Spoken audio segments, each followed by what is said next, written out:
Now, my name is Lian. I am not an investor, but I have been following the Hyflux event. In my website and Facebook, I posted many of my views. When Alex applied for this protest rally and it's covered in the newspaper, somebody suggested to Alex, can you contact Mr. Tan to be a speaker? I did not invest in Hyflux. But I want to tell you that 900 million, how much it is. You remember 10 years ago, the Lehman bonds, the amount was only 500,000. Hyflux is 2 times. So it is a very big sum of money. Of the 900 million, 500 million were invested in the perpetual securities issued in 2016, just slightly more than 2 years ago. Many of the people who bought these securities were not savvy investors. They were just ordinary investors wanting to have a reasonable rate of interest without taking too much risk. If they want to take risk, they will buy shares. But they don't want the risk, they just want to have a reasonable rate of interest. These investors thought that the securities were safe because they were approved by the relevant authorities, approved for sale to retail investors. Also, they thought that Hyflux operate water plants, and the water plants are strategic national assets. So these were the reasons why they felt confident to invest. Also, they were allowed to apply using the ATM. All right, so all these make it look quite approved. Within 2 years of the issue of the perpetual securities, Hyflux has to apply to the court for protection against creditors and to reorganize the company. The retail investors are likely to lose more than 80% of the investment and could be as much as 97%. I don't have to tell you this because I think you know. You read about this. Now, what went wrong? In 2011, the Public Utilities Board called for a tender for Tuaspring desalination plant. Hyflux submitted a tender and proposed an integrated desalination and power plants, water plant and power plant integrated. They were awarded the tender by PUB. Now, some of this information I myself didn't know, but among the investors, there are few who are quite knowledgeable. So they provide the information to me. So I'm not the expert, but because I got the information, I get to know more about this. So one of the conditions of the tender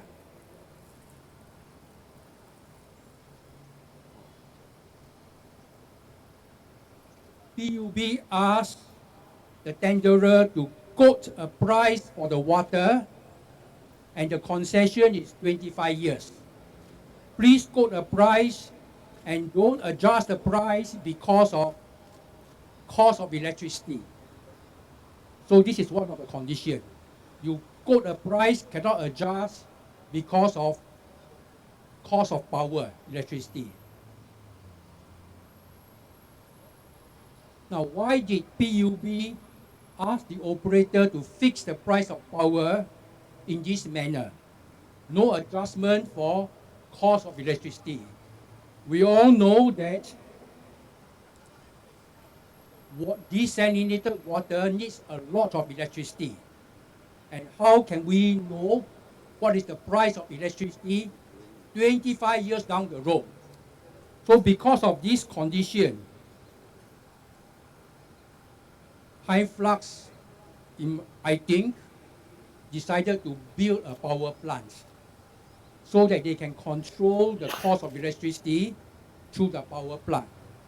So this was the reason why Hyflux proposed power plant with a desalination plant so as to protect against the cost of power.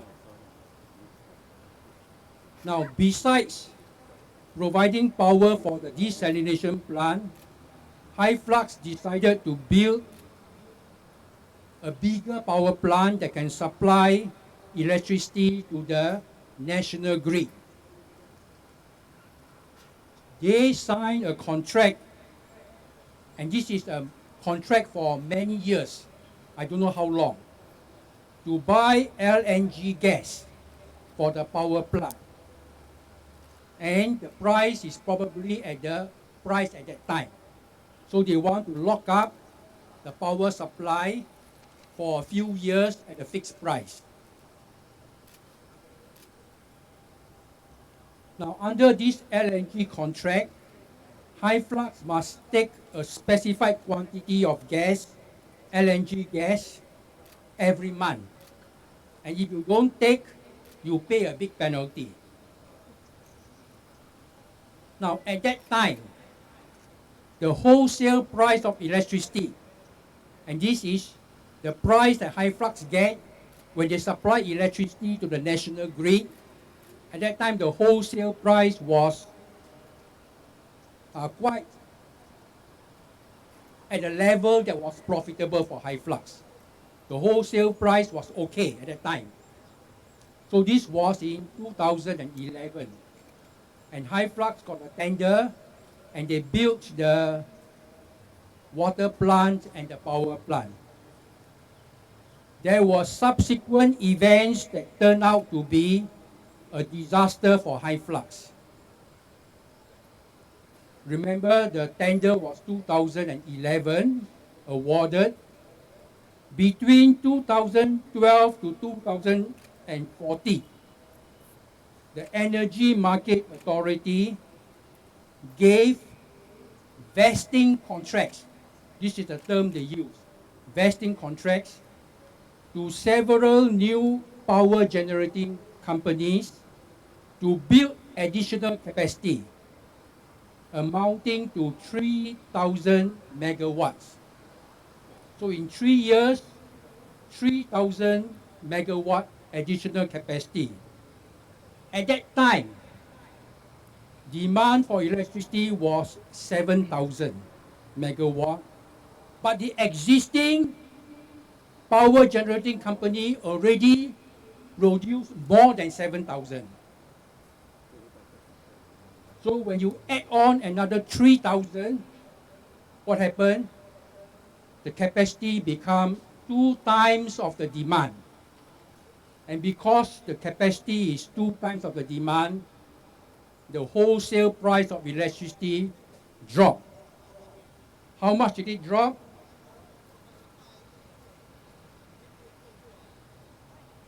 It dropped from $215 per megawatt hour in 2011. It dropped to $63. You just imagine you run any business, you pay for your goods coming in at the market price, and your selling price dropped to 1/3. Okay, and why does it drop? Because the Energy Market Authority give license to new power plant to produce electricity and make the overcapacity 2 times of the demand. One industry expert said the additional capacity of 3,000 megawatt was totally unnecessary.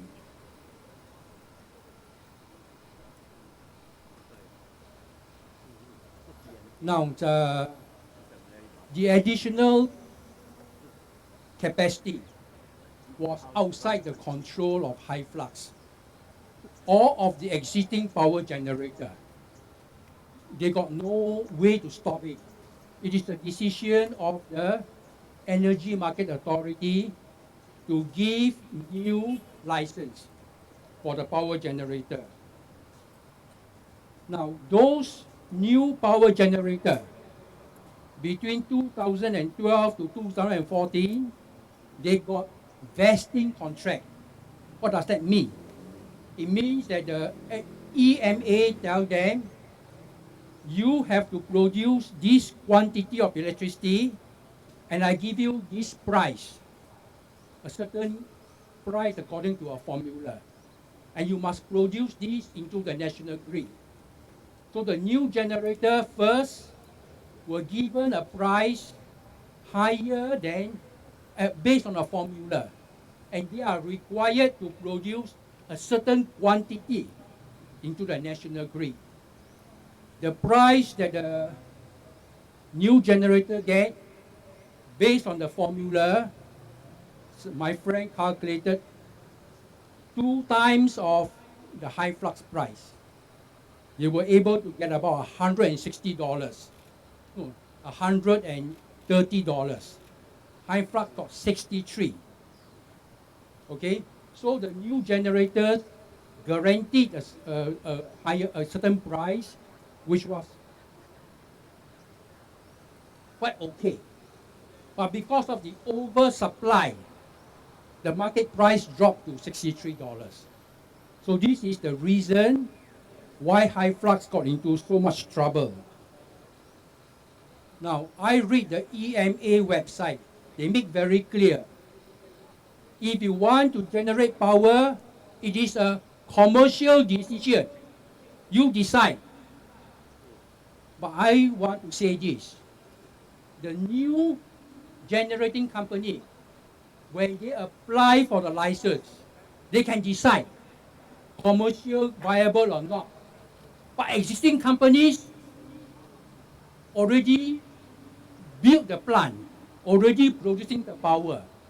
They can't make any more commercial decision. They are already stuck.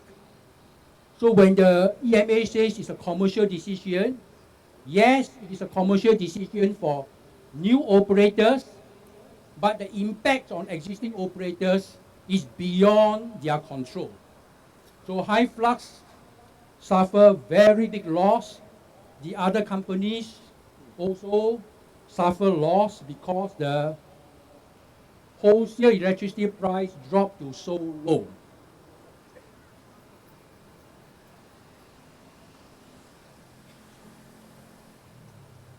So in my view, the problem faced by Hyflux is to a large extent caused by the action of the EMA.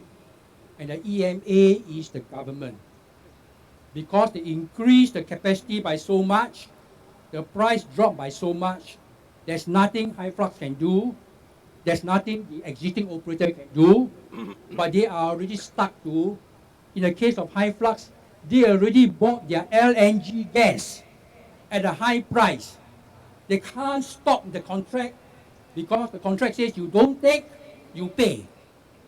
So I think Hyflux, therefore, was a victim of this overcapacity. Now, I don't want to say that total blame go to EMA. I think Hyflux management and the board also must share the blame because their business decision, maybe their judgment not so good. Okay, so I say both parties are responsible, not Hyflux alone, not EMA alone. So both parties are involved. But whether you blame EMA or you blame the board of Hyflux, who are the people who lose? You, Am I right? You invested in Hyflux, and some of you invested a large part of your retirement saving. Now you are the people who has to bear the loss for this big disaster caused by EMA and caused by the board of Hyflux.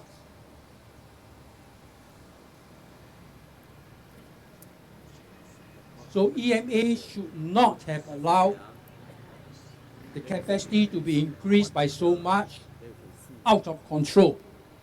Appoint new companies and give them guaranteed price and force them to provide certain additional quantity into the market. And this caused the price to collapse. So EMA also has to take the blame. So therefore, I want to call the government, take the responsibility. You cannot just say it's a commercial decision. It's a commercial decision that is beyond the control of Hyflux. And it is the ordinary investors that are going to suffer. So I say, take the responsibility and what to do. So I asked the government, tell PUB take back the integrated plant, not just the water plant, but water and power plant. Take back the debt and pay a fair price.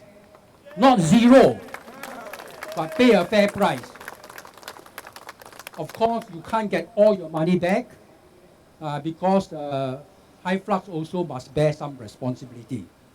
But I'm sure zero is not fair. Okay, so this is what I call. And what is the fair price? You can appoint an independent panel.